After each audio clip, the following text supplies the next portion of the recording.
Is your Jetta key fob not working? The most common fixes are simple: battery replacement and remote resynchronization. First, replace the CR2032 battery inside the fob.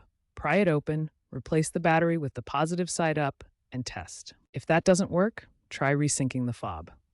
For models without keyless start, insert the key into the ignition, turn it to the on position without starting the engine, and simultaneously press the lock-unlock buttons on the fob. Repeat for each fob you want to sync. Remember, always check your owner's manual for model-specific instructions.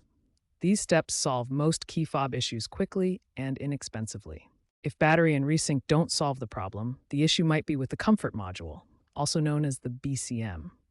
This is the central hub that manages key fob signals and other vehicle functions. Symptoms of BCM issues include sporadic fob operation or the car not starting. BCM failures often stem from water damage or electrical faults in the vehicle's electronics. Diagnosis usually requires professional service using an OBD2 scanner to check for error codes like U0140, which indicates a communication failure with the BCM.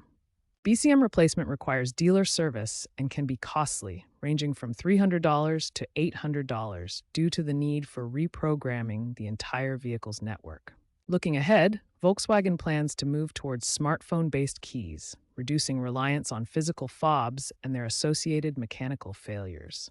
While newer Jetta models have improved designs with enhanced waterproofing, owners of older models might consider aftermarket solutions as physical fobs become obsolete.